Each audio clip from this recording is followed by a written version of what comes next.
We continue on with our North Carolina Division I baseball preview, and right now very excited to be joined by the second-year head coach of the UNCG Spartans, Billy Godwin. Coach, welcome into the show. Oh, thanks, Bubba. Thank you for having me. Absolutely. We appreciate your time. Really enjoyed catching up with you a season ago, and before we dive into the elephant room with COVID-19 and everything that it's created, I would be remiss if I didn't ask, how are you doing health-wise? I know you received a scare down at Coastal Carolina, so without going into too much detail and getting too personal, I know a lot of folks were thinking about you. Well, and I did get an overwhelming, I guess outcry, you could say, of support. It was awesome. I'm doing great. Still a few just residual, but nothing major, and I feel like I'm blessed. Awesome. That's great news. And now with the elephant in the room with COVID-19 over the last 10 months, just talk about the way your ball club and program has handled that, Coach. I've heard so many coaches from around the nation and right here in the state of North Carolina just say their club is closer than they've ever been. Well, and that's certainly the case, and in a tough way to be closer. You got to, this has been a strange time because our kids can't gather. Our team meetings are on Zoom if we can't social distance. So we've had to kind of as everyone else, just rearrange our thought pattern, how to keep our players safe and still go on with business as usual. So I think our kids have been great. We're in our skill phase now. Excited to start team practice on Friday. Taking a look back at last year's club, that was obviously your first there with the UNCG program, taking over for your former assistant, Link Jarrett, who moved on to Notre Dame. But, Coach, you were off to a 12-5 start. You had won 5 straight games, so you had some quality wins over the likes of Virginia Tech and San Diego State. And so talk about what you saw of last year's club and some of your thoughts before things got shut down. Well, I really liked our club last year. I think Coach Jarrett did a tremendous job. He didn't leave the cupboard bare, so to speak. We had some great kids in the program, good players, some older veteran guys. I think the key with any college coach, if you talk to them, how good are you going to be? Centers around your pitching staff. I'm also the pitching coach in addition to being the head coach. So I was really excited about what I was seeing and the progress that I was seeing from our pitchers, because we did have a staff that was somewhat unproven. But I was really pleased at where we were at and how we were playing. I think that March 10th day at High Point, and our team played really well over there, and beat a solid High Point club. And we were actually preparing to go to Jacksonville University when all this kind of shut down. You talk about the pitching staff and some guys developing, with that being your emphasis. Just talk about some of the development there. Who are some of the key returners and are maybe key pieces that are joining the program? Well, coming in, and I don't remember, I probably said it last year, but just looking at it, the one thing that stuck out to me is they lost significant innings. I mean, they lost the All-American and Chad Sykes, who was a back end guy that you have to replace. They're not easy to replace. We were lucky. We had Austin King back, who had been a Friday night starter as a freshman. And, he was nursing some little hip issue last year and was really starting to turn the corner and come into his own. So Austin Parsley really emerged. He was a guy that I think was our best pitcher. We used him in that bullpen role where he could go extended. He could come in and close a game. He really was exciting. Alex Hoppy was probably our hardest thrower. Kid that's never really pitched that much here. Thrown 16 innings, I think, in 19. And, his last outing before COVID, his 91st pitch was 94. And I really was excited about the progress he was making. Brandon Stevens is another older guy that, was coming out of the bullpen for us and doing some good things. We lost our Friday and Sunday guy to this year were seniors that decided not to come back, just because of academic circumstances, basically. Jake Lewis and Jeremiah Triplett. So, with that said, we basically have Hoppy King back, who got, and Philip Sanderson's another kid who's a Greenville kid that, got some significant innings for us in a starting role. Coach, kind of shifting over and talking about the offensive side and just taking a look at your ball club positionally. If you would give us a Cliff Notes version, go around the horn and who you see potentially vying for a starting spot at each of those 8 positions, and just talk about what they bring to the table, not only defensively but with the bat. Sure. Well, I mean, if you start behind the plate. So I'm going to do a little different. Instead of going up the horn, I'm going to go up the middle. That's old school, because I think that's where our strength has got to lie. We lost a senior catcher last year, and Ryan Kavanaugh, again, another kid who academic, he graduated, was ready to move on. He was a really good catch and throw guy.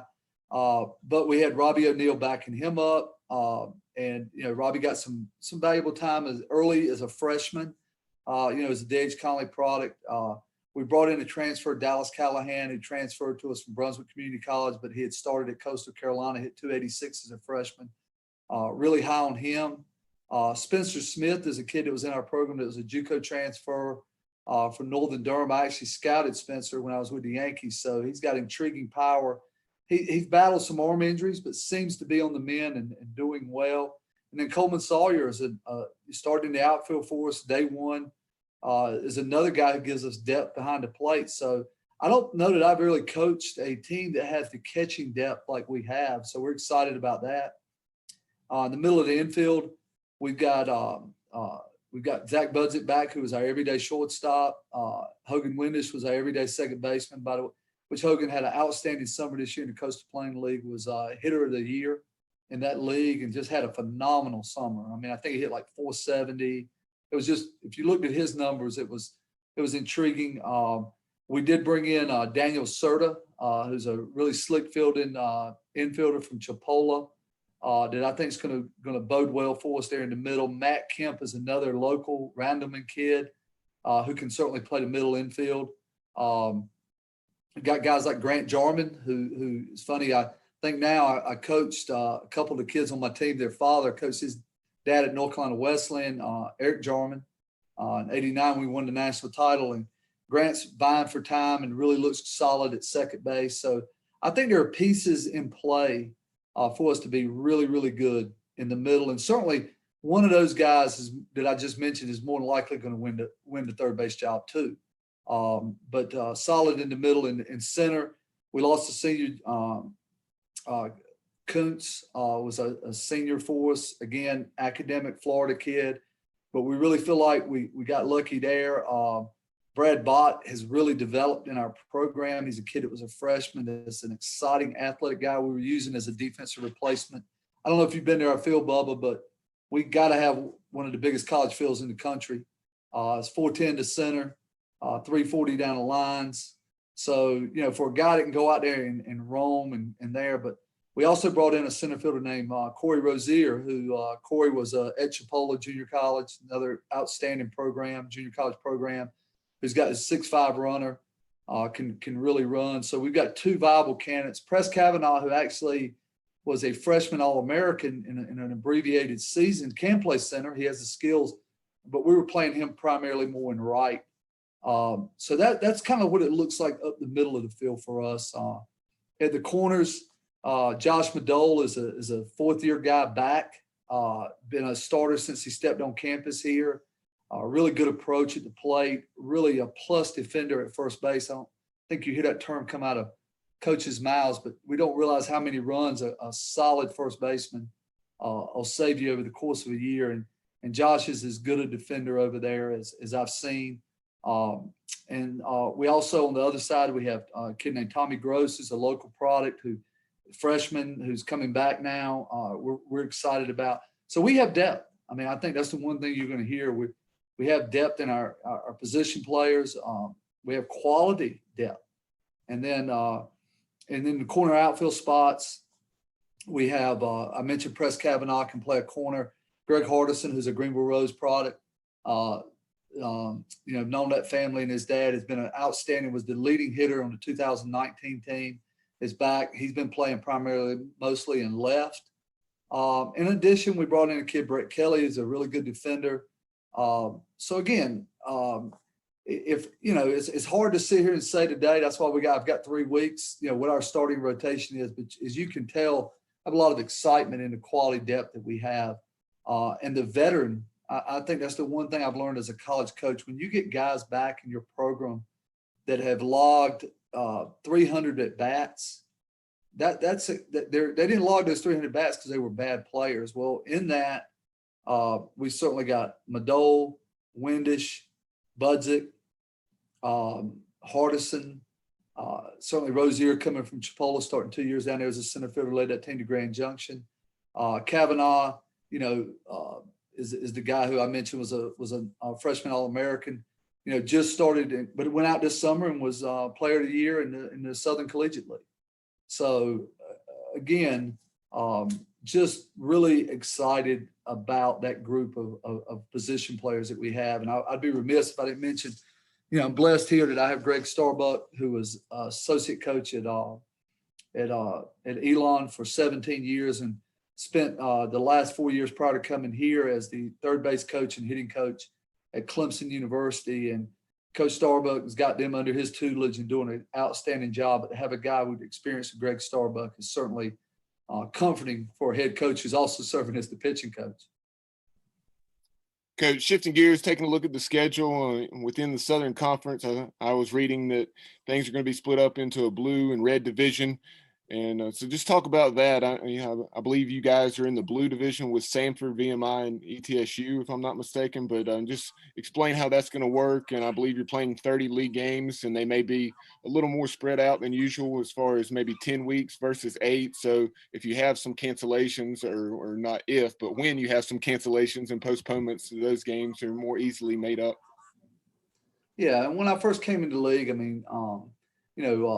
the league had 9 teams, and Furman certainly dropping their program, dropped us to 8. And so we always had an open weekend, and we had, with Furman not there, we had another weekend we had to fill in our schedule during the conference season.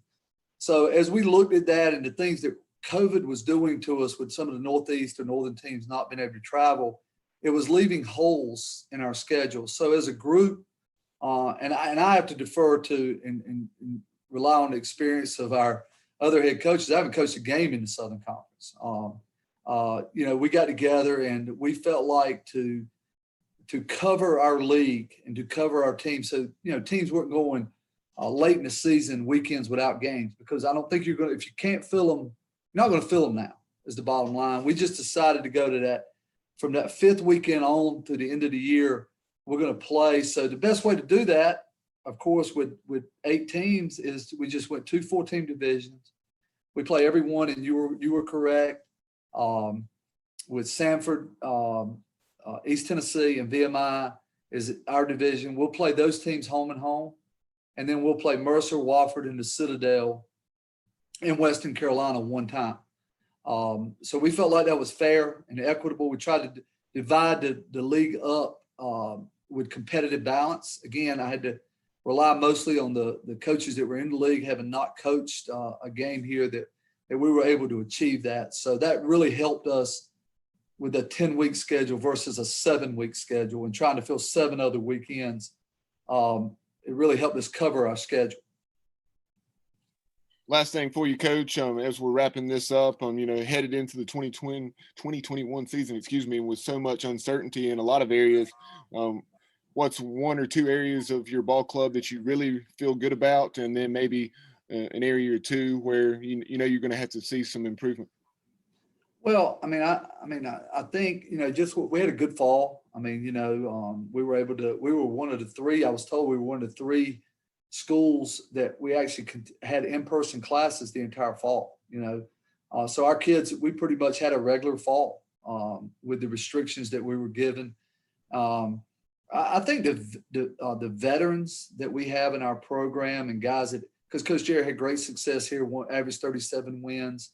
Last 4 years he was here. We got guys that know how to win, and we got some guys back that. So I think that's certainly in my experience as a head coach is rewarding and exciting that we have that kind of leadership and experience. I think defensively we're going to catch the ball in the infield once we kind of get the musical chairs going and figure out who's going to go where. Offensively we've got a nice complement. We've got a nice complement of of some speed with Rozier, shortstop Serta, Budzik's a 6'5" runner. So we've got some speed, and then we've got some power. Guys like Hogan Windish has as much power as anybody I've ever coached. Spencer Smith has power. So I think we're going to be able to put a balanced attack out there.